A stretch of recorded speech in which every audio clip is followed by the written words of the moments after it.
Bueno, buenas tardes a todos. Estamos aquí en el marco de nuestros diálogos en cuarentena y el día de hoy tenemos un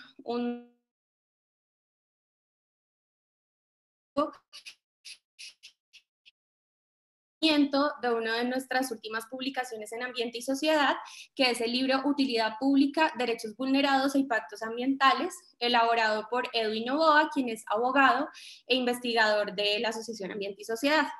El día de hoy yo los acompaño, Vanessa Torres, soy parte del equipo de Ambiente y Sociedad. Es un gusto para mí estar con ustedes moderando este espacio y quisiera presentar, además de presentar a Edwin como el autor de este documento, también presentar a Herman Anaya, quien es director general de la Corporación Autónoma Regional de Boyacá, quien desde su perspectiva técnica e institucional nos hará algunas reflexiones sobre la implementación del concepto de utilidad pública para la protección de los páramos en Colombia. Bienvenido Herman, bienvenido Edwin. Entonces quisiera inicialmente hacer como una breve presentación y contextualización de este documento tan interesante, tener en cuenta que el objetivo de esta publicación es abrir el debate sobre la figura de utilidad pública y hacer un poco más que cuando tenemos esta figura jurídica en Colombia. ¿Qué puntos podemos destacar de esta publicación? Inicialmente, me parece muy interesante partir de la idea de cómo funciona la utilidad pública y que sin duda es un concepto que está muy ligado con el interés general, un interés general que claramente es definido, digamos, desde las particularidades de una sociedad. En el caso de Colombia, como bien lo menciona Edwin y seguramente más adelante nos podrá explicar a fondo, se entiende como utilidad pública, digamos, es un derecho, se entiende como un derecho que limita derechos específicos como por ejemplo el derecho a la propiedad privada. Razón por lo cual una de sus principales consecuencias es la expropiación, digamos, de predios y demás, demostrando que por supuesto el interés general prima sobre el particular. En Colombia, muchos proyectos, grandes megaproyectos, principalmente en materia de infraestructura, construcción de hidroeléctricas, entre otros, han sido reconocidos dentro del concepto de interés general. Aquí es importante destacar, digamos, que estos proyectos, y creo que Edwin nos podrás hablar más adelante sobre el tema, no solamente limitan el derecho a la propiedad privada, digamos que fue como una primera fase del desarrollo de este concepto de interés general ligado a la utilidad pública, sino que también limitan otros derechos, y aquí es donde vemos un poco los impactos socioambientales que se han generado en torno a la construcción de estos megaproyectos. Tú das ejemplos del caso de Hidroituango, proyecto ampliamente conocido por todos, el cual tuvo un costo de 2.8 millones de dólares, que a la fecha ya tiene sobrecostos de casi 4 billones de dólares a nivel de país, por las inconsistencias que generó a partir del desbordamiento, digamos, del río Cauca, que no solo generó unas afectaciones directas sobre el ecosistema. Sabemos que las comunidades, diferentes movimientos en Antioquia han denunciado las afectaciones que se han generado a nivel de ecosistema, por las afectaciones directas sobre flora y fauna en el río Cauca, por el desbordamiento en la parte baja y el secado del río en la parte alta, sino también el desplazamiento de más de 900 familias en torno al proyecto, lo cual a la fecha no ha tenido una solución, digamos, efectiva. El ejemplo clásico de esta figura se da, por supuesto, con la construcción de vías, y creo que Edwin nos hablará también más adelante sobre el tema. ¿Por qué? Porque se entiende que las vías, digamos, el desarrollo de infraestructura es la forma más efectiva de beneficiar a la sociedad. Pero para ello, sin duda, los propietarios deben ceder o entregar los predios por donde pasan las vías en pro de este interés general. Esta es una figura que ha desde hace muchos años, y es interesante ya hablando un poco del contexto, esta primera parte donde Edwin nos habla sobre el origen histórico de la figura de utilidad pública, su marco normativo, su concepto y sus mecanismos de aplicación. Me parece interesante en ese análisis que tú haces desde el derecho internacional, cómo se demuestra que no se ha dado como un concepto unificado de la utilidad pública, pero sí se dan algunos, digamos, algunos puntos generales o elementos que se deben tener en cuenta. Entonces, por ejemplo, resaltamos la indemnización previa que se debe pagar a los propietarios, digamos, que entregan estos previos, o por ejemplo el rol del legislador tan importante que se supone quien define los motivos de utilidad pública con base en las necesidades de una sociedad, o esa fase donde ya se amplía, digamos, esa capacidad a la rama ejecutiva, donde es la rama ejecutiva quien puede declarar un proyecto como utilidad pública, que es lo que vemos en el caso colombiano, a través de los proyectos de interés nacional que hablaremos más adelante sobre. También análisis histórico que tú haces mostrando, llegando al caso colombiano, ¿no? O sea, vi un poco el análisis desde el derecho francés, desde el caso de Estados Unidos, que es como el ejemplo más drástico de, digamos, limitación de la propiedad privada de pequeños comerciantes.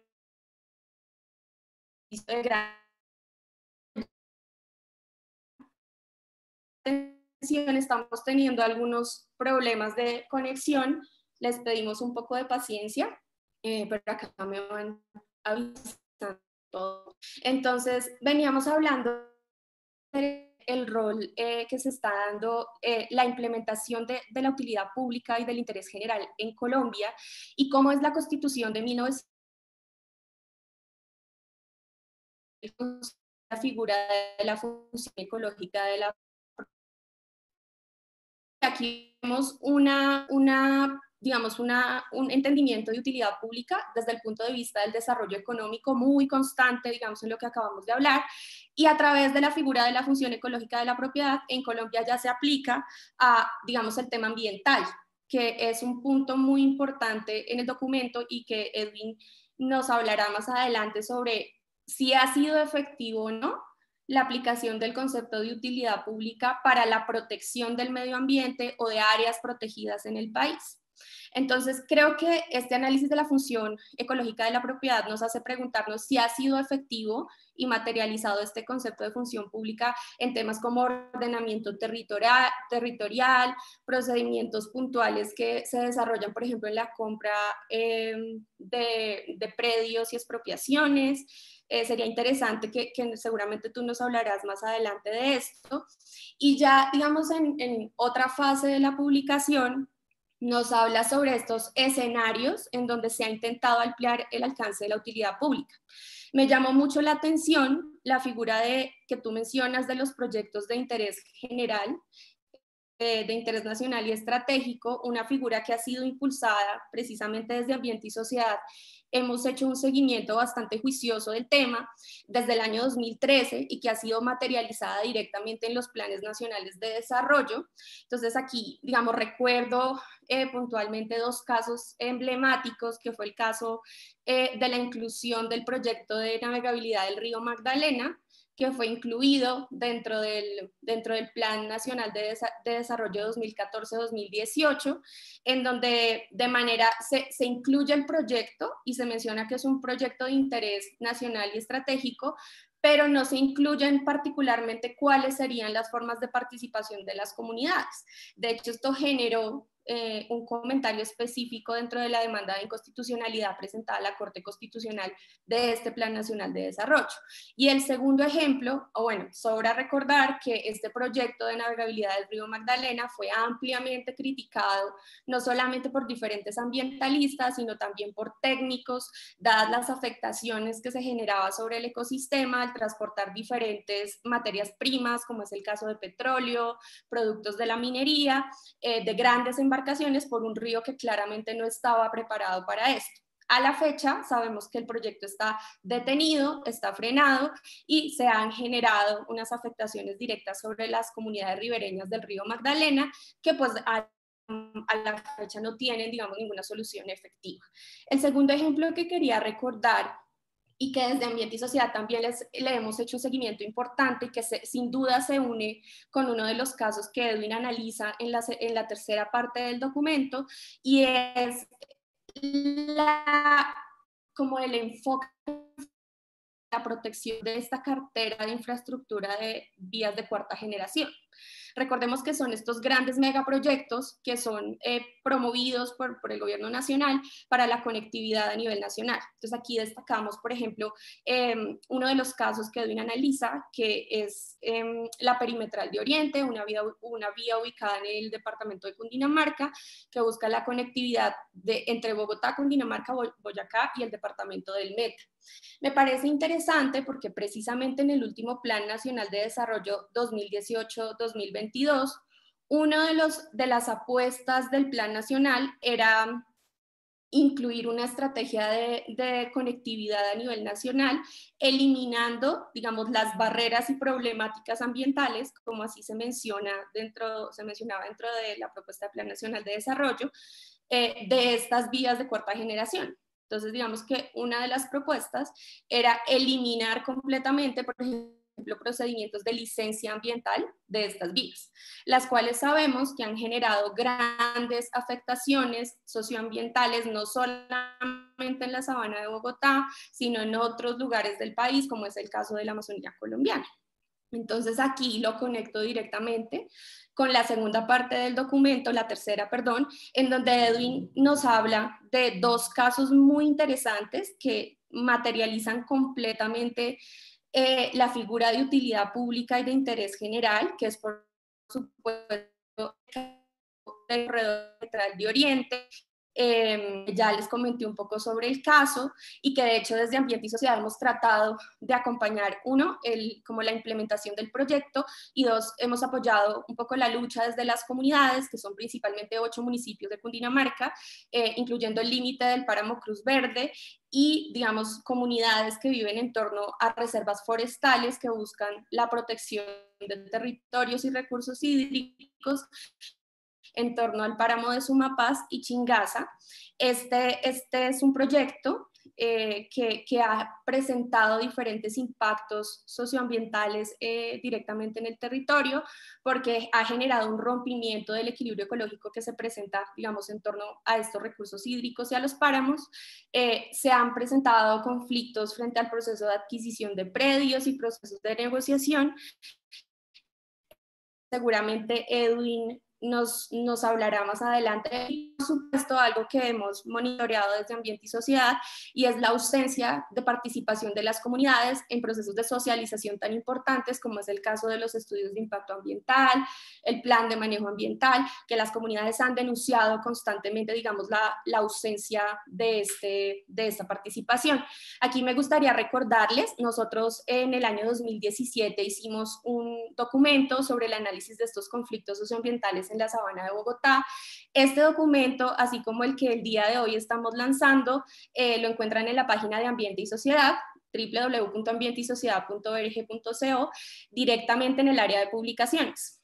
Para que lo consulten, son completamente gratis y para que tengan acceso directo. Y en segundo lugar, un caso que me llamó mucho la atención, además del de la Perimetral de Oriente, es el caso de los cerros orientales de Bogotá. Un caso que demuestra como esa implementación de la figura de utilidad pública a favor de la protección del medio ambiente, pese a que, como ya lo hemos venido conversando y como Edwin seguramente nos hará mayor énfasis, es una figura que en materia de protección del medio ambiente es poco utilizada. Edwin analizó este caso y creemos que es importante ver cómo se ha desarrollado y cuáles han sido como los puntos a favor y en contra de lo mismo.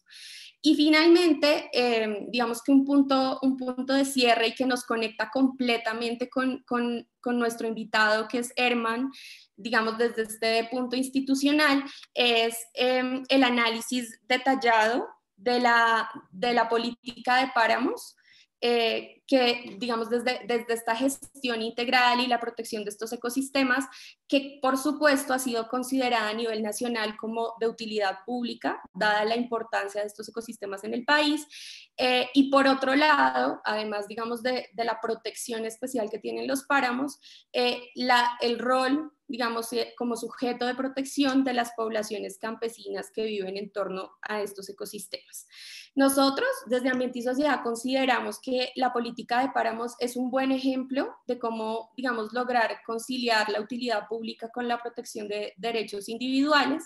Entonces, seguramente Edwin nos hablará un poco a fondo sobre cómo se ha desarrollado esta política, cómo se está concertando con las comunidades y cómo se convierte en un punto, digamos, en una oportunidad de esta conciliación de la utilidad pública con los derechos individuales. Finalmente, quisiera teniendo en cuenta el concepto que estamos analizando el día de hoy y trayéndolo un poco al momento actual, el contexto que estamos viviendo, y es que es complejo entender, sin duda, que el gobierno nacional a la fecha siga impulsando el sector infraestructura como el principal sector para el desarrollo económico en el país, pero una infraestructura que se entiende solamente como infraestructura a gran escala, grandes megaobras, grandes carreteras, sin tener en cuenta esas pequeñas, digamos, vías que se requieren para el desarrollo rural, la interconectividad, digamos, entre comunidades y entre productores pequeños a nivel nacional.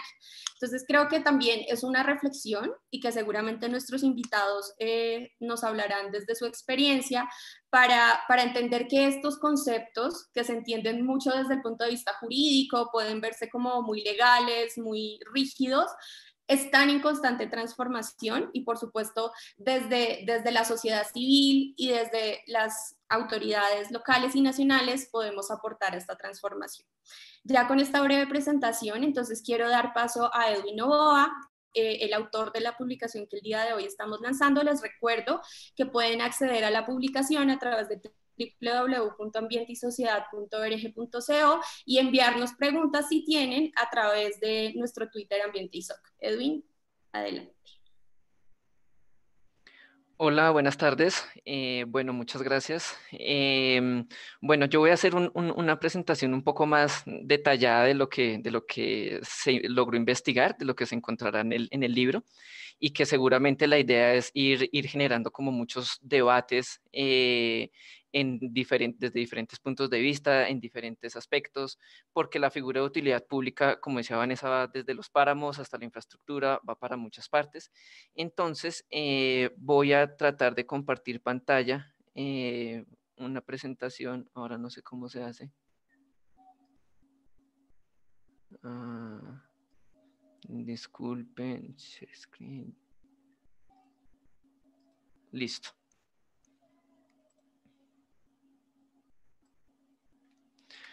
Bueno, pues como les estaba comentando Vanessa ahorita, la utilidad pública tiene un margen muy amplio, tiene una historia muy grande. La figura arranca pues desde el Imperio Romano básicamente, pero hoy en día prácticamente es cualquier cosa. Se supone que el legislador, el Congreso, es el que tiene la posibilidad de decir qué es, pero abarca todo, desde los páramos son de utilidad pública, la minería, el petróleo, prácticamente cualquier cosa es utilidad pública. Digamos que el objetivo en últimas de lo que se busca con esta figura es básicamente dos. Uno, adquirir predios, comprar o expropiar, que básicamente es si yo necesito atravesar una carretera por una zona, pues necesito adquirir necesariamente esos predios que están allí, comprados o expropiados. Y priorizar obras o actividades para que éstas estén por encima de otras. Esos es básicamente los dos objetivos. Y la pregunta ahí de la que uno arranca es, bueno, ¿y eso qué tiene que ver con el ambiente? Pues evidentemente que estas obras pues tienen impactos ambientales, algunos positivos obviamente, pero seguramente la mayoría negativos, y que desde la década de los 80 la protección del ambiente también es un motivo de utilidad pública. Entonces lo que nosotros nos preguntamos aquí es, bueno, si a través de esta figura se puede proteger el ambiente, ¿será qué tan efectivo es para proteger el ambiente o más bien qué tan efectivo es para impactarlo? Entonces, cuando se empieza a hacer, digamos, como un análisis más detallado, hay un COMPES, que es el COMPES 3762, que es el COMPES que establece todo lo que tiene que ver con las vías 4G y que establece, digamos, como una aplicación mucho más fuerte de esta figura de utilidad pública enfocada, pues, como les digo, a las vías, y presenta 3 grandes obstáculos, dice así los menciona el COMPES. Habla de problemas ambientales, de consulta previa y participación como un obstáculo y de adquisición predial. Digamos que lo que se plantea es, si tenemos que hacer estas obras de utilidad pública, estas carreteras, digamos, y son tan importantes para el país porque nos hace crecer la economía, tenemos que atravesar estos obstáculos, atravesar los problemas ambientales, digamos, disminuir la posibilidad de consulta previa y participación. Ahí ustedes ya saben, en las noticias se está tratando de hacer un proyecto de consulta previa, por ejemplo, y de adquirir los predios rápidamente. La idea es sacar estas obras muy rápidamente. Entonces la pregunta es, de hacer esta cosa tan rápido, si se logra garantizar los derechos de todas las personas allí o no. Y pues digamos que hay una forma, la forma más evidente, digamos, de controlar los impactos ambientales, pues es a través del proceso de licenciamiento ambiental. Y pues encontramos que hay 4 sectores que son de utilidad pública y que no requieren licencia ambiental. Por ejemplo, la exploración minera hace unos años no requiere licencia ambiental. La agroindustria, que es de utilidad pública, que es la famosa esta ley de las CIDRES, no requiere tampoco licencia ambiental, todo lo que tiene que ver con agroindustria. La operación de las vías tampoco requiere consulta previa y una partecita de la exploración petrolera no requiere licenciamiento ambiental. Entonces, si estas obras no requieren licencia ambiental, pues no, el Estado no tiene la posibilidad de gestionar todos esos impactos ambientales. Entonces, uno podría decir, bueno, entonces, ¿qué termina siendo más importante? ¿El ambiente o el desarrollo? Digamos, como la típica dicotomía digamos, en todos estos temas ambientales. Y también hicimos un pequeño análisis a nivel de la sabana de Bogotá. Es muy difícil hacer un análisis a nivel nacional porque la información no está centralizada ni organizada. Y en la sabana de Bogotá, de todas las declaratorias de utilidad pública, que se llaman DUPIs, declaratorias de utilidad pública, encontramos que la gran mayoría de declaratorias de utilidad pública se encuentran relacionadas con desarrollo o renovación urbana y solamente 2 están relacionadas con temas ambientales o con protección ambiental. La de los cerros orientales es solamente una declaratoria. Es decir, que esta figura, a pesar de que permite ser aplicada también para temas ambientales, en la práctica no se ha aplicado mucho para temas ambientales. Entonces, bueno, y aparte de eso, resulta que el COMPES, las diferentes leyes, todas las normas, hay una publicación, hay todo un compendio de normas, es un tema grandísimo, tiene muchísimas normas, no las alcanzaríamos a mencionar acá, pero la utilidad pública relacionada con el desarrollo, con renovación urbana, todo esto, la ley le da unas grandes prerrogativas para que esos proyectos puedan avanzar muchísimo más rápido, para que puedan ser mucho más expeditos, mientras que las declaratorias de utilidad pública para temas ambientales no tienen prácticamente ninguna herramienta, es decir, es la utilidad pública y ya, pero no tiene, digamos, como una herramienta práctica de aplicación. Acá nosotros ya empezamos a analizar el primer caso, que Vanessa lo estaba introduciendo, que son las vías de 4G, estas vías con las que supuestamente se iba a hacer un gran crecimiento de la economía del país. Y lo ponemos para preguntarnos, bueno, ¿qué es la utilidad pública en últimas? La utilidad pública se supone que es lo que beneficia a toda la nación, ¿no? Y se hacen obras porque se supone que va a beneficiar la economía de la nación, ¿no? Esto se dijo en 2013, que fue cuando se lanzó la estrategia de las 4G. Y en 2013, aquí ustedes ven en las gráficas, se proyectó un crecimiento del Producto Interno Bruto a 2016 y a 2019, es decir, si es una proyección a 6 años en adelante, esa proyección se suponía que con las vías, es el anaranjado, con las vías iba a haber un crecimiento del 4.8, 4.9%. Ese iba a ser el crecimiento si se construían las vías. Pero en la realidad las vías se construyeron, muchas de esas vías se construyeron, pero en realidad en 2016 bajó a 2.1 el crecimiento del Producto Interno Bruto y en 2019 a 2.6, es decir, no se completó el objetivo que se buscaba con la construcción de las vías. Y ustedes también pueden ver aquí la tasa de desempleo. Se suponía que con las vías iba a bajar el desempleo, pero realmente no bajó el desempleo. Realmente el desempleo incluso subió hasta los 2 dígitos. Y eso que estas cifras son de 2019, aquí no vamos a hablar de cuarentena, porque pueden decir que de la pandemia, perdón, porque pues la pandemia acabó con la economía. No, esto fue antes de la pandemia.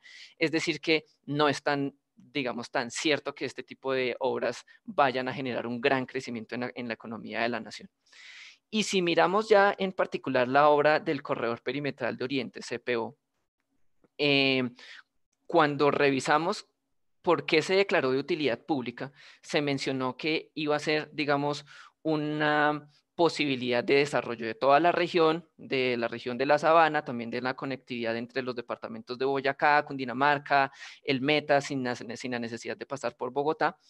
Pero incluso desde la misma formulación del corredor perimetral de Oriente, no se planteó como un buen negocio. Se planteó que la tasa de retorno, es decir, el dinero que va a entrar a la economía a partir de la construcción, es del 12.70, lo cual es absolutamente bajo, porque el promedio de todas las obras, digamos, de infraestructura es más o menos 18-19%. Incluso hay unas que tienen 25-30%, que uno dice, es una obra que va a generar una buena ganancia para la región. El corredor perimetral de Oriente apenas 12.70.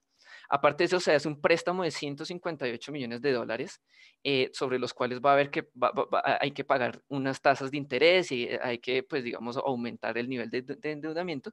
Y aparte el costo-beneficio de la CPO es de 1.1, es decir, por cada dólar que se invierte, se retorna 1.1 dólar.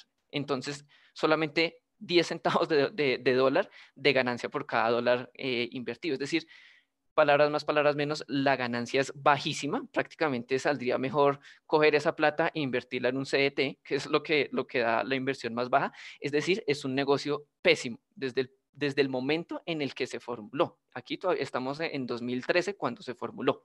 Era un negocio pésimo. Cuando ya vamos a ver en el momento en el que se hizo, aparte de que fue un pésimo negocio, se afectaron 1.500 predios, es decir, se compraron 1.500 predios de personas que vivían allí, más que todo el municipio de Choachí.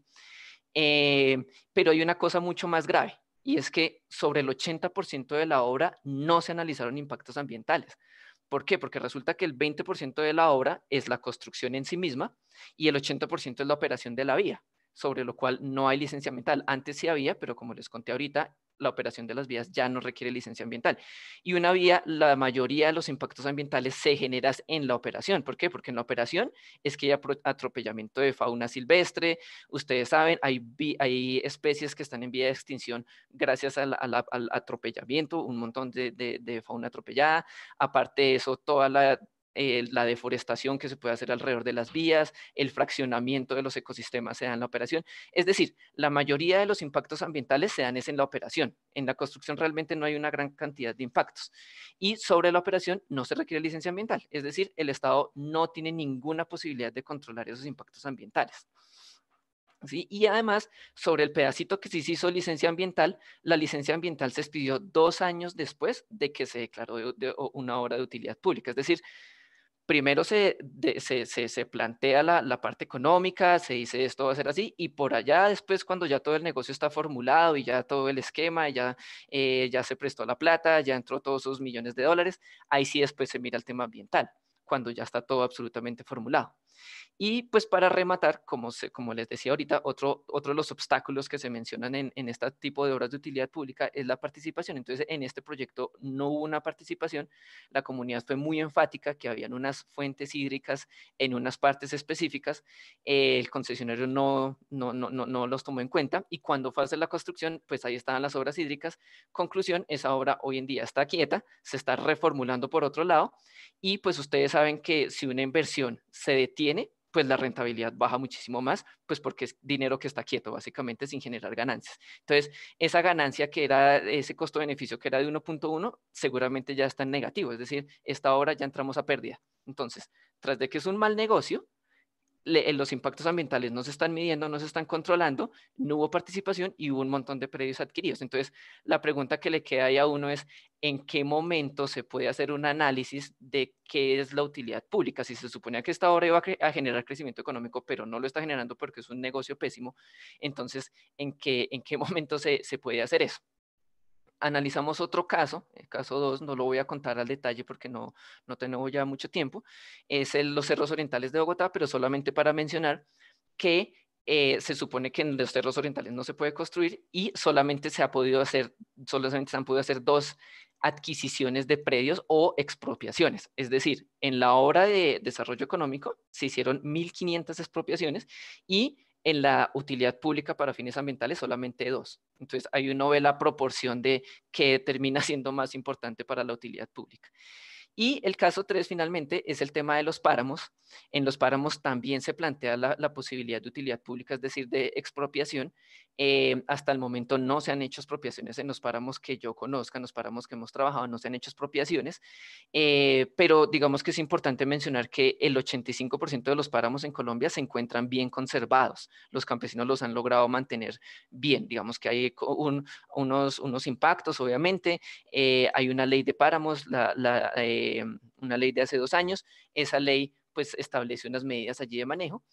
Y el reto que se plantea allí en estos tipos de ecosistemas, e incluso también un poco en parques nacionales naturales, que también son de utilidad pública, es cómo lograr sopesar la posibilidad de que el páramo es de utilidad pública. Ya todos sabemos la importancia de los páramos para el agua, es el 70% del agua del país, bueno, digamos toda la importancia. Ahorita Germán nos va a contar un poco más del tema de los páramos, pero la pregunta es si la utilidad pública tiene como principal consecuencia la expropiación, ¿la vamos a utilizar en los páramos o no? O más bien hacemos un esquema de gobernanza con los campesinos de modo que ellos puedan hacer una delimitación participativa, un plan de manejo participativo y que los mismos campesinos sean los que digan, vea, en estas zonas no vamos a realizar ninguna actividad económica. En esta zona, sí, acá en esto que están los frailejones o los nacederos de agua, los vamos a dejar quietos. Digamos que los campesinos, de la mano, pues obviamente con las autoridades ambientales, puedan decir eso.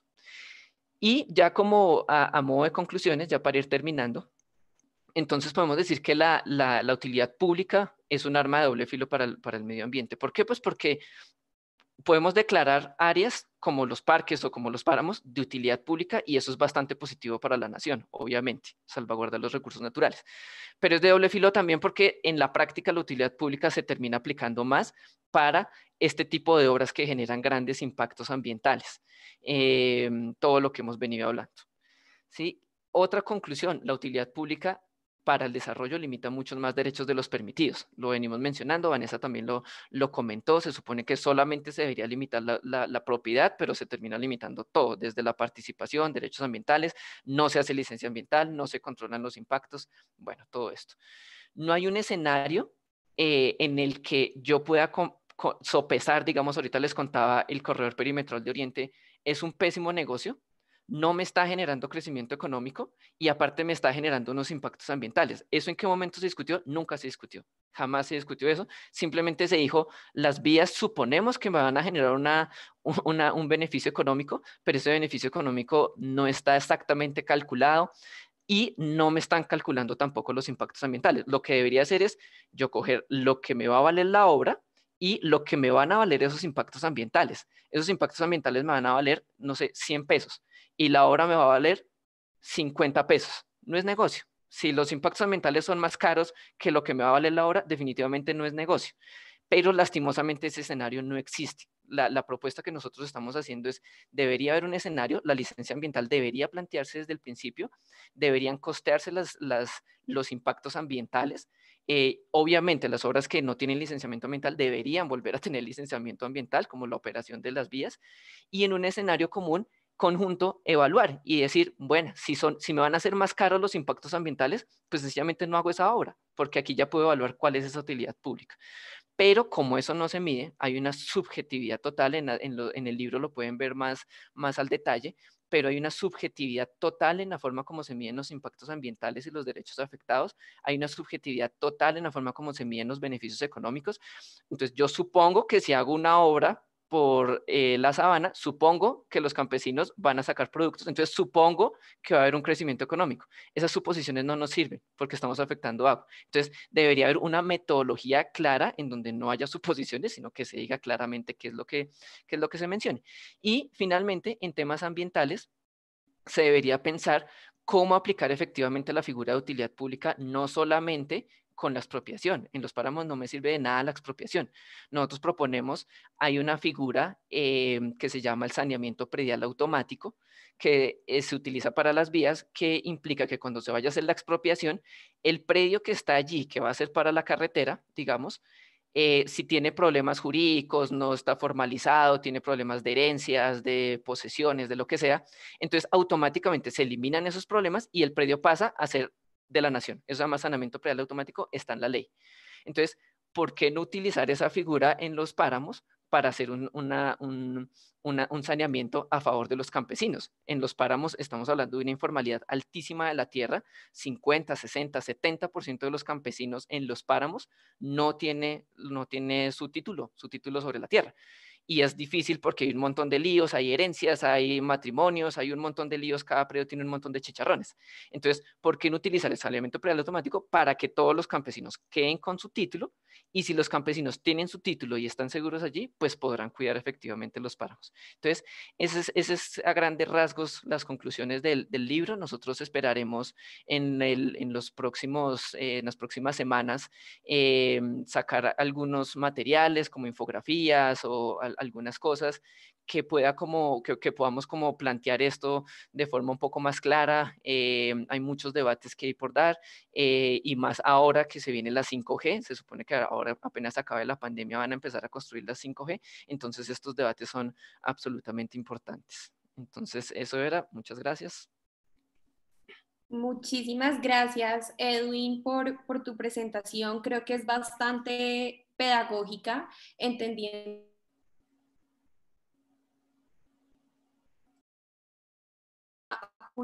pero creo que es completamente pertinente y de acuerdo con lo que mencionas sobre, digamos, esta nueva ola de financiamiento o de búsqueda de financiamiento por parte del Estado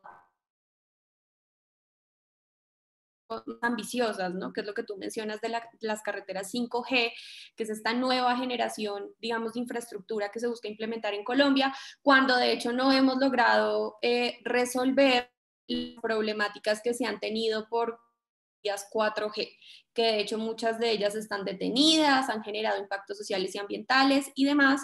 Y creo que una reflexión muy importante es esto que tú mencionas sobre la posibilidad de eliminar la implementación, la subjetividad en la implementación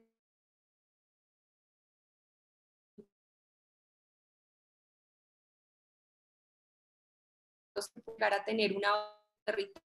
Con base en esta reflexión y digamos un poco conocer cómo ha sido la implementación de esta figura en el ejercicio, digamos desde un rol tan importante como es el caso de las corporaciones autónomas, desde el punto de vista quisiera, Herman, digamos, qué reflexiones y qué precisiones nos puede dar sobre este análisis que hemos hecho desde Ambiente y Sociedad. Te escuchamos, Herman. Bueno, muy buenas tardes. Muchísimas gracias a Ambiente y Sociedad por la invitación, Margarita, al profe Gustavo, a las personas que me acompañan ahora en micrófono. Yo creo que súper valioso el análisis. Yo creo profundamente en que uno de los mayores errores que hoy tiene la sociedad es seguir pensando en el medio ambiente como una externalidad de los procesos o de los proyectos. Y pensarlo como una externalidad se constituye en un elemento que claramente deja por fuera el análisis de los impactos ambientales y además del análisis de los impactos ambientales deja por fuera la comprensión ecosistémica y compleja y sistémica de múltiples ecosistemas con los cuales nosotros nos relacionamos como sociedad. Yo soy de las personas que creo, y lo digo en espacios públicos, en salones de clase, la necesidad de comprender el rol de los ecosistemas y la relación de alguna manera desde un enfoque socioecológico, de socioecosistemas, de cómo nosotros como seres humanos nos relacionamos con ellos, con una vía, con un proyecto de infraestructura, con un edificio, con el desarrollo de un parque urbano, con la instalación de una empresa, con la generación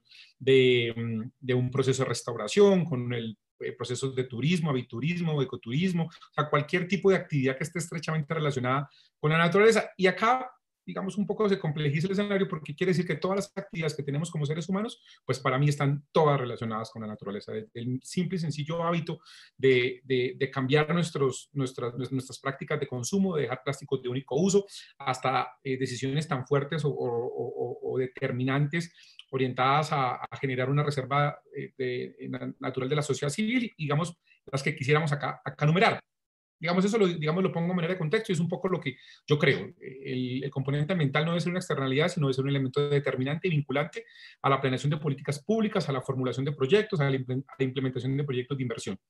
Ahora, frente al tema de la ley de páramos, la 1930, y la resolución reglamentaria, si no estoy mal, es como la 486, la 886, 486, 886, es importante resaltar algo muy valioso, y es que por lo menos por primera vez se comienza a hablar de tierras o de titularidad de tierras o del componente de tierras en las áreas de páramo. Yo te diría una cosa, Edwin, yo creo que en Boyacá, y lo digo porque yo vengo del gobierno anterior de la administración de la gobernación, 537.000 hectáreas, 8 complejos de páramos, pues yo te puedo decir que por encima del 50% están en problemas de falsa tradición o de problemas de titularidad las áreas de páramo. Entonces yo sí creo que allí viene un reto enorme para la Agencia Nacional de Tierras, para la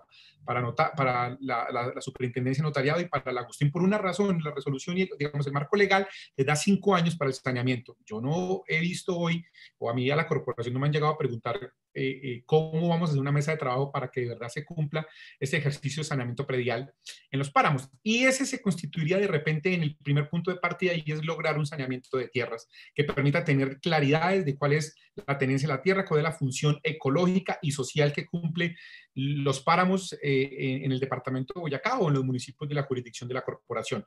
Ahora bien, yo creo que el reto que tenemos nosotros como sociedad y que tenemos nosotros como corporaciones, y lo digo mientras mi ejercicio como director de la corporación, es indudablemente encontrar los mecanismos de trabajo colaborativos. Lo que tenemos nosotros que instalar son y en su momento, si me tocara, lo haría, plantear unas plataformas colaborativas, espacios, como lo querramos llamar, espacios de diálogo horizontal, plataformas colaborativas, fondos de tierras, procesos de gobernanza ambiental, no sé, el nombre, dependiendo del autor que le queramos poner, pero que sí tengan como objetivo fundamental ser capaz de identificar perfectamente el rol de los diferentes tenedores de tierras, el rol de las diferentes personas que habitan el páramo y el rol, de alguna manera, de la relación hombre-tierra, un poco desde el texto de Orlando Falsborg, del hombre y la tierra en Boyacá, cómo se relaciona el hombre con el páramo, porque claramente yo creo profundamente en que los páramos deben ser territorios habitados.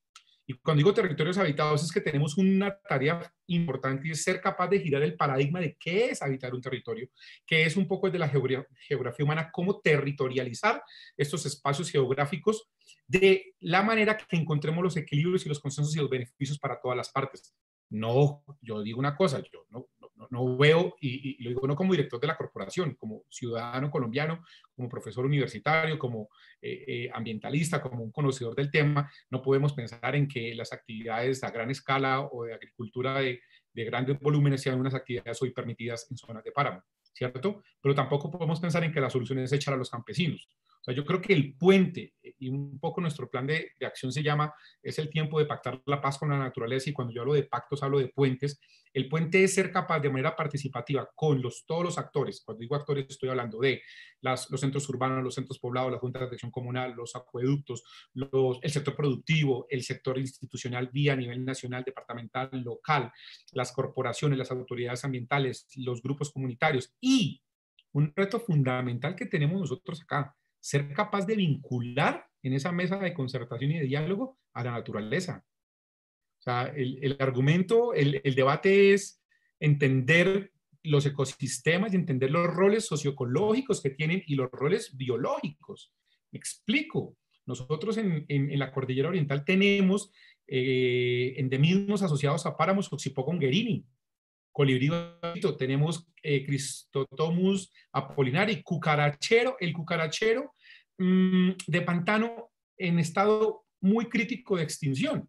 Entonces el tema es que necesitamos en esa mesa sentar al cucarachero, que además está extinto en Bogotá por el proceso de desarrollo urbano que acabó los humedales y ya solo se encuentra o en el lago de Tota, que con grandes problemas socioecológicos vía el cultivo de cebolla, o en Fúquene y en unos que otros cuerpos de agua en la cordillera oriental hacia el norte, hacia el Parque Nacional Pisba o hacia el Cocuy. Entonces yo creo que el debate ahí también es, así como sentamos al campesino, debemos sentar a la naturaleza y ser capaz de dialogar con ellos y ser capaz de esos planes de zonificación, esos planes de manejo, esos planes de uso y aprovechamiento del suelo, ese diseño de actividades de bajo impacto, zonificación, pues indudablemente se puedan concertar. Ahora, yo digo una cosa, y lo voy a decir, que yo creo que, y lo dije públicamente en la Comisión Quinta de la Cámara hace unos días, que nos invitaron a los directores de la corporación, hay un enorme problema fiscal,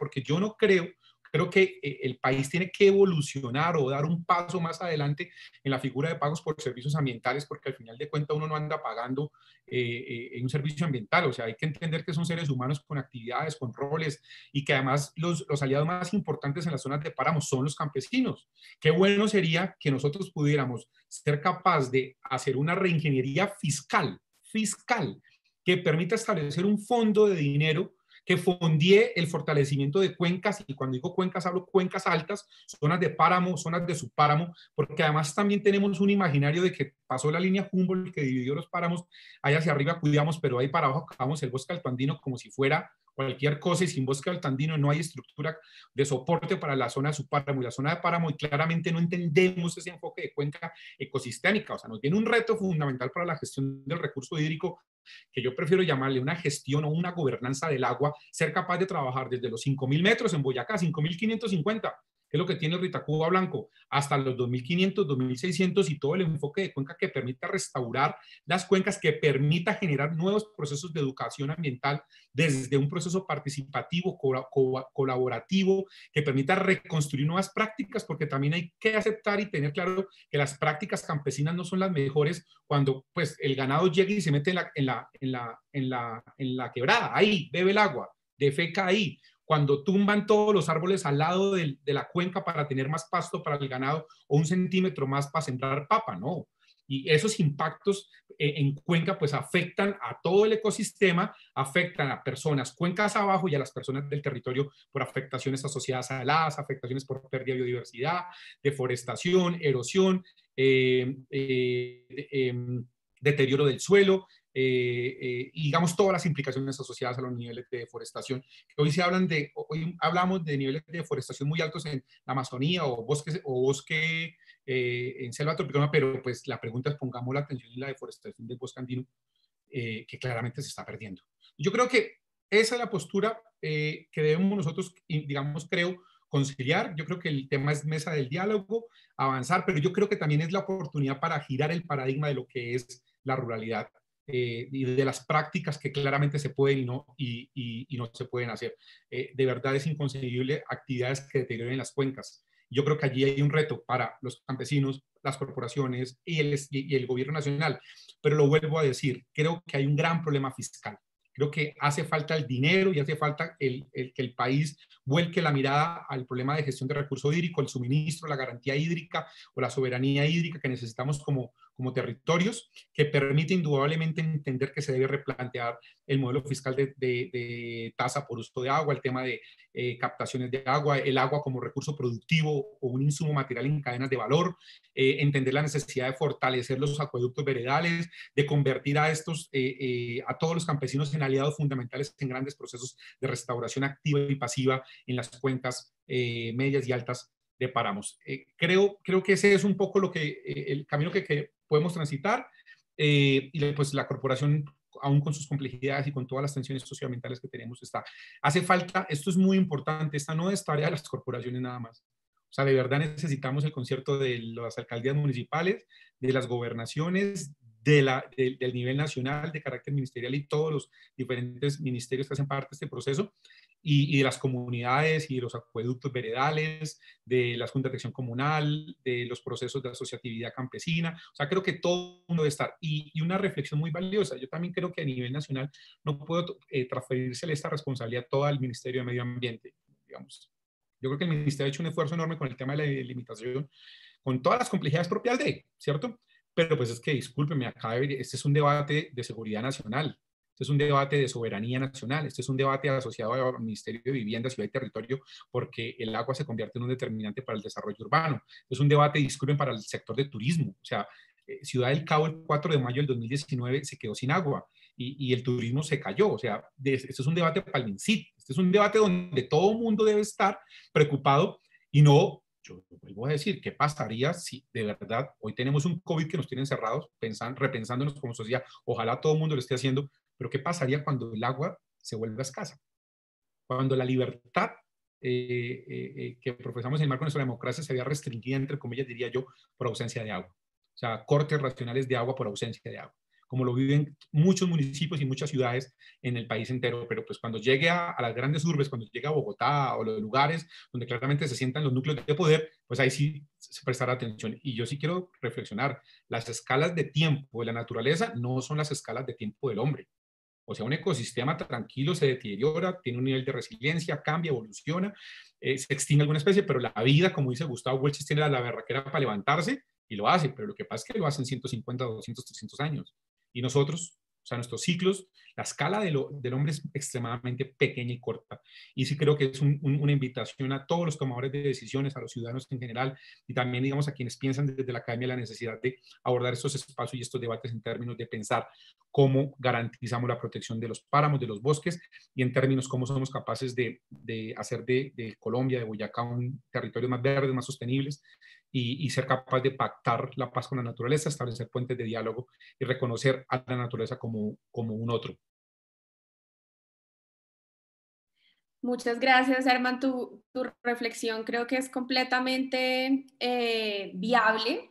De hecho, estaba pensando en eso, en que en estas épocas de cuarentena y de transformación social que estamos viviendo a nivel mundial, la protección del recurso, de un recurso fundamental como el agua, que de hecho lo hablábamos en otros espacios de diálogo con otros expertos, que ahora nos insisten todos los días en que necesitamos para lavarnos las manos, para lavar nuestra comida, o sea que de hecho es aún más vital de lo que ya era en nuestra cotidianidad normal.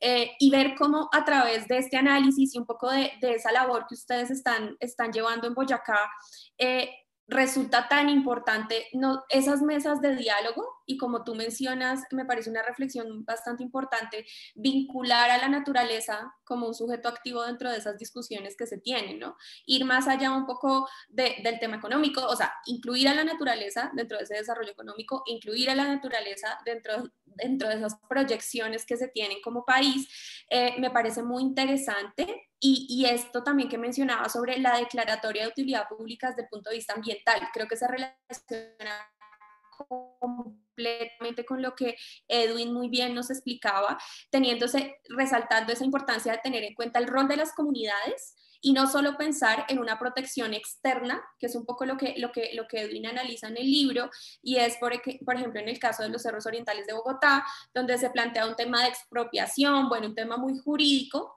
pero que deja de lado procesos comunitarios que han venido impulsando, digamos, estas comunidades y que ya están protegiendo este territorio, que sé que ocurre lo mismo en los páramos, en el corredor de páramos ocurre exactamente lo mismo, acueductos comunitarios, digamos un tema de trabajo comunitario que han impulsado los campesinos y que se ha invisibilizado o que se ha intentado invisibilizar, digamos, solamente recurriendo a estas figuras jurídicas sin tenerlos en cuenta.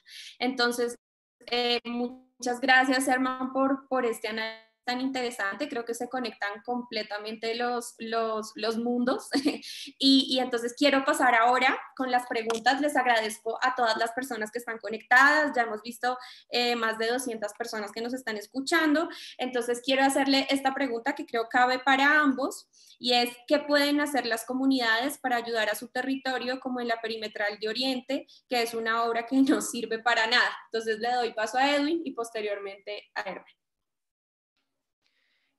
Bueno, yo creo que las comunidades tienen que seguir visibilizando las problemáticas de este tipo de obras. Entiendo que ahora lo último que ha dicho la ANI es que se está reformulando el trazado, pero eso ha sido un proceso bastante oculto.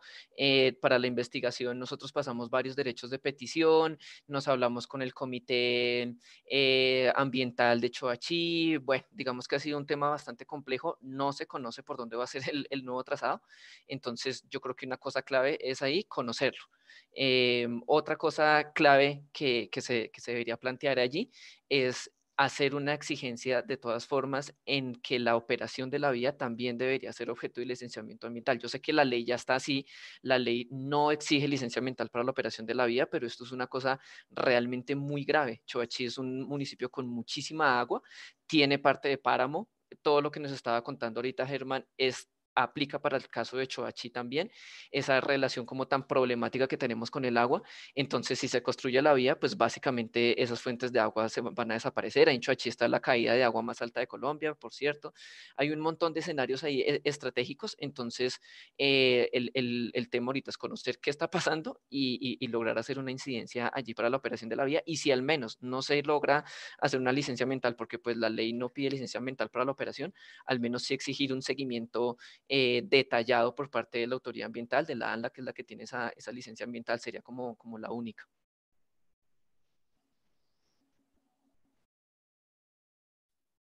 Herman, ¿tienes algún comentario?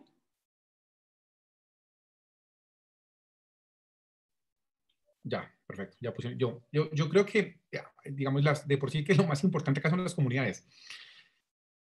Porque nosotros como instituciones, pues en mi caso como director pasamos, ¿no? Un tiempo de periodo y nos vamos. Yo creo que un reto fundamental para los territorios es ser capaz de empoderar a los diferentes actores para generar procesos orientados a garantizar la protección de la vida. Y cuando digo la vida, hablo de la vida en general, ¿no? La vida de los humanos y no humanos. Se me viene a la mente, el día de ayer fue el Día Mundial del Árbol. Nosotros lanzamos pues, hicimos un video en la corporación socializando dos grandes proyectos que dejamos en nuestro plan de acción. Un manual de silvicultura urbana que lo que busca es llevar más árboles a las ciudades, un poco pensando en el tema de cambio climático y las verdes, pero también pensando mucho en la fauna que ha sido desplazada por el desarrollo, pues por el crecimiento de la expansión urbana. Y pensamos también en un proyecto de instalación o una producción de material vegetal tipo pan coger, asociado a frutales, pensando en centros poblados, núcleos urbanos y las mismas ciudades. Pensando una vez más en aportarle a que los árboles que cumplen una función ecosistémica que ya es clara, o sea, fijación de carbono, fortalecimiento de suelos, regulación del ciclo hídrico, bueno, digamos, todas las funciones que cumplen, pero pensando esencialmente en la solidaridad de generar alimentos. Hoy el Cubita a mí me tiene pensando mucho en la importancia de apostarle un tema de soberanía alimentaria y pensamos en que esta campaña de árboles frutales en las escuelas, en las casas, en las avenidas, en las cercas vivas, en todo, pues se constituye una apuesta que es doble propósito, porque además de cumplir las funciones propias de los árboles, estaríamos ayudando un poco en términos en el mediano plazo a generar alimentos y hogares para aves y para todo tipo de insectos, mamíferos, anfibios que puedan tener una relación directa con los árboles. ¿Qué rol cumplen las comunidades? Pues es que esos árboles no los siembran ni los cuida la corporación y las alcaldías. Qué bueno sería que los procesos comunitarios dijeran, sí, acá estamos, vamos a, y acompañados con las entidades públicas, pues sumar y generar un gran proceso de arborización y desarrollo y de aumento de coberturas vegetales de árboles frutales, pensando en fortalecer los núcleos urbanos, que es más donde más nivel de pérdida de bosques ha tenido, porque en el momento en que se está expandiendo los centros urbanos, pues se va deteriorando las estructuras boscosas y con el deterioro de estructuras boscosas, pues vamos perdiendo alimentos para las aves y para todo tipo de especies animales. Entonces, ¿quiénes pueden ser allí fundamentales? Pues las comunidades. Entonces, un poco eso es lo que nosotros vamos a buscar en la corporación, ser capaz de con todas las comunidades poder llevar a cabo estos tipos de procesos. Y que todos los procesos que nosotros tenemos en curso en la corporación pues tengan un enfoque comunitario, un enfoque social, de horizontal, de abajo hacia arriba, porque de nada podemos pensar en fortalecimiento de cuencas si no es con los acueductos veredales, de nada podemos pensar en monitoreo participativo de bosques o de aves si no es con las juntas de acción comunal o con los colegios rurales. Entonces, todo aquello que nosotros tenemos pensado, pues será siempre de la mano de las comunidades. Pues nosotros en la corporación vemos a las comunidades como un actor fundamental dentro de estos procesos. Creo que es muy interesante ese llamado que ambos hacen desde diferentes perspectivas del rol activo de la comunidad, ¿no? Tanto desde el punto de vista de todos esos procesos que, por ejemplo, desde la corporación autónoma se impulsan y donde es necesario que las comunidades participen activamente, obviamente resaltando también el reto que tienen ustedes de convocar y de invitar a las comunidades en este proceso, pero creo que estos espacios de hecho son muy interesantes para conocerlos, para estar actualizados, saber qué se está trabajando y cómo se está trabajando. Y por el otro lado, me parece muy interesante el llamado que hace Edwin, digamos, de estar informados y de estar muy al pendiente de cómo se van avanzando con estos procesos.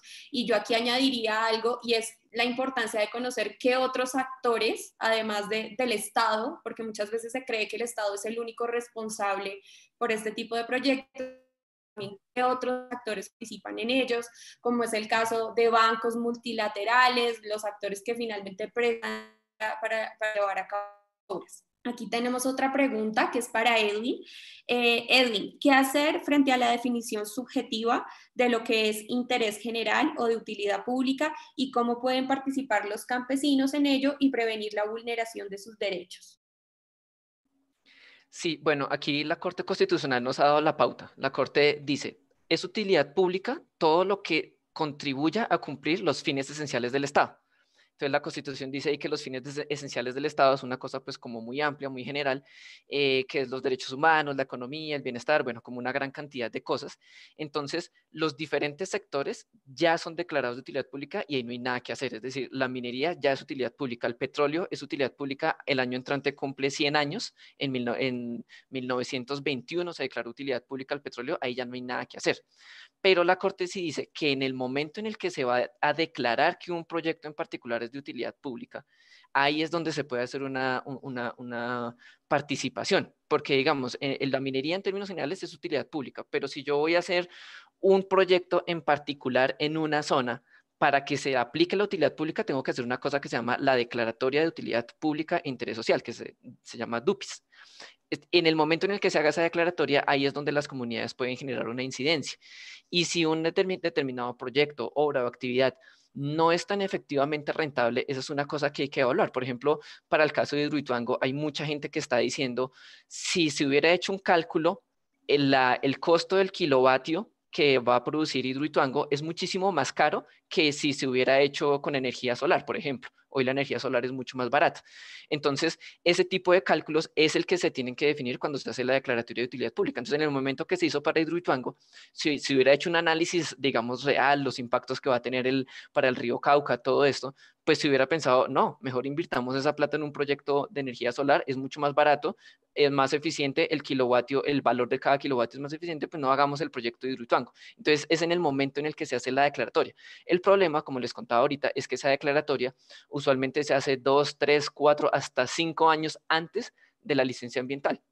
Entonces la gente no tiene la oportunidad de participar, pero cuando la gente se entera, ya el proyecto está montado y está financiado y hasta a lo mejor ya hicieron los giros y todo. Entonces, digamos que ella es muy difícil participar, por eso la ley debería adecuarse para que la licencia ambiental sea como mínimo al tiempo de la declaratoria. Es decir, cuando el interesado en el proyecto dice, yo estoy interesado en este proyecto, quiero que se me declare la declaratoria de utilidad pública.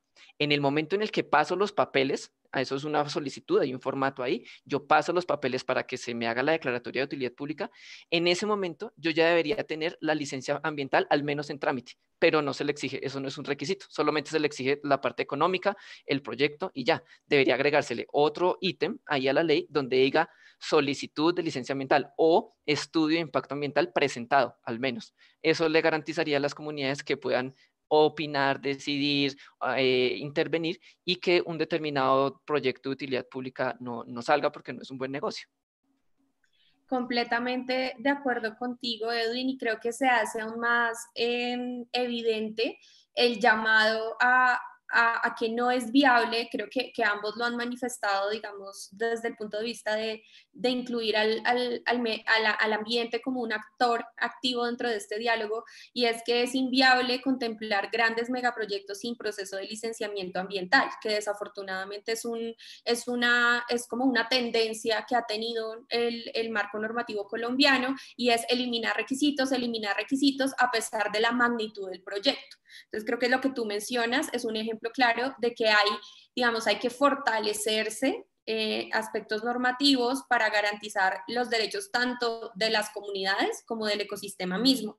Aquí tenemos una pregunta para Herman y es, ¿qué hacer frente a la definición subjetiva de lo que es interés general o de utilidad pública y cómo pueden participar los campesinos en ello y prevenir la vulneración de sus derechos?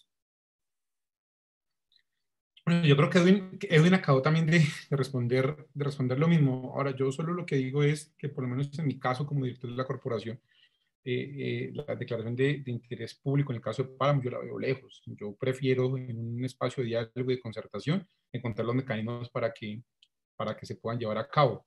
Yo, digamos, tendría que mirar en un caso en específico, pero creo que al final de cuentas, pues lo dice uno como funcionario, en mi caso, yo como funcionario público me muevo dentro de la norma y dentro de la ley. Lo estableció en la ley, lo estableció por la Corte Constitucional.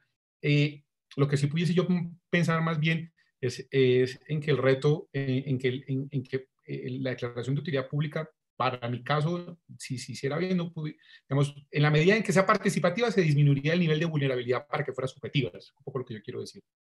Y pues yo sí estoy de acuerdo en que los páramos son bienes de utilidad pública, no solo para quienes los residen, sino para la sociedad en general, para el país, para la vida.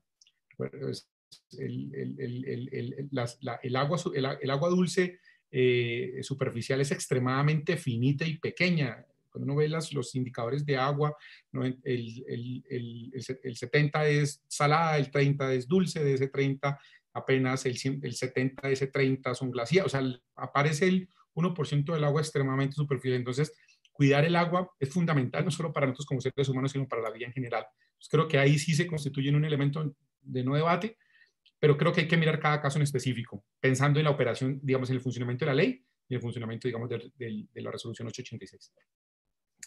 Precisamente en esa línea, Herman, aquí tenemos otra pregunta para ti, y es si tú consideras que este proceso de declaratoria de utilidad pública en materia ambiental resulta como una estrategia efectiva para la protección de, digamos, de estos ecosistemas. Yo creo que resulta efectiva sí y solo sí hay un proceso social y participativo donde se entiendan los páramos como socioecosistemas habitados. Yo creo profundamente en que, digamos, creo en los procesos de restauración activa. Los procesos de restauración pasiva son importantísimos porque la naturaleza tiene la fuerza que no tiene el hombre, pero el hombre sí puede orientar dinámicas de restauración activa en temas de cuencas, suelos deteriorados, y yo creo que allí las comunidades juegan un papel fundamental. Yo un poco lo que pienso es que uno puede pensar en esa vida para Muna, y además lo digo con conocimiento de causa. Hay gente para Muna que de verdad esa es su vida, o sea, no se pueden ir para ningún lado porque ahí han vivido y no van a salir a comprar porque no pueden comprar, o sea, digamos la complejidad propia de la tenencia de la tierra. Yo creo que el reto allí es entender en que esos son aliados fundamentales en los procesos de restauración y que hay que apostar. Ahora, que hay que ver las garantías económicas, total, eso yo sí creo, y vuelvo al tema fiscal, que digamos, este no es un tema propio solo de, no siembra papa y chulo, punto, no. Veamos el problema de manera sistémica y compleja con todas las variables que implica esta acción. Entonces, yo creo que es efectiva si es participativa. Listo, muchas gracias. Creo que con esta reflexión final cerramos el día de hoy. Agradecerles a ustedes por su participación, a Edwin por este análisis tan específico y tan puntual de un concepto. Nos debe preocupar a todos, invitarlos a buscar la publicación. Nuevamente les recuerdo a través de www.ambientesociedad.org.co, entran a publicaciones propias, ahí pueden descargarla de forma gratuita, muy sencillo. Agradecer a Herman el día de hoy por acompañarnos. Sabemos que en estos momentos las agendas son bastante apretadas, pero agradecemos tu tiempo y sobre todo esta visión y este rol institucional que es tan importante, sobre todo desde esa articulación que ustedes están haciendo tan fuerte en Boyacá con las comunidades. Muchas gracias a ustedes, a quienes nos están viendo, y ya, muchísimas gracias a todos. Un abrazo enorme desde Boyacá. Gracias. Luego, muchas gracias.